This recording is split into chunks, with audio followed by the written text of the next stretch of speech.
In today's video, I'm going to teach you how to turn on Authenticator on Roblox 2025 step by step. Turning on an Authenticator adds a strong layer of protection to your Roblox account. So even if someone knows your password, they can't get in without a one-time code from your phone. I'll walk you through everything clearly, and you can follow along on the app or in a browser. Start by opening the Roblox app or going to roblox.com, then sign in to your account. Make sure you have your password handy since Roblox will ask you to confirm it during setup.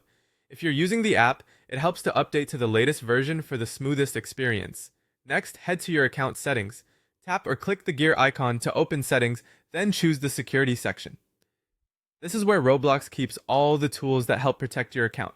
Find the two-step verification area and look for the option labeled Authenticator app. Toggle it on. Roblox will prompt you to enter your account password to confirm that it's really you. So type that in and continue. Now let's set up the Authenticator. If you don't already have one, download an Authenticator app on your phone, such as Google Authenticator, Microsoft Authenticator, or Authy. Once that's ready, Roblox will display a QR code on your screen. Open your Authenticator app, add a new account, and use your phone to scan the QR code. The app will create a 6-digit code that changes every 30 seconds.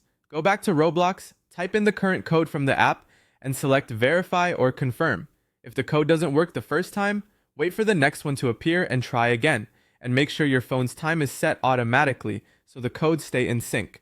You should see a confirmation that the Authenticator is enabled. From now on, Roblox may ask for a code when you log in on a new device, or in some cases when you sign in again, which helps keep your account secure. Before you finish, save your backup recovery codes. Roblox will show these on screen right after setup. Take a screenshot or write them down and store them somewhere safe, like a password manager or a secure offline location. Keep them private. These codes can get you back into your account if you lose your phone or can't access the Authenticator. That's it. You've successfully turned on the Authenticator for Roblox. Keep your Authenticator app accessible. And if you change phones, transfer your Authenticator accounts so you don't lose access. Stay safe and enjoy a more secure Roblox experience.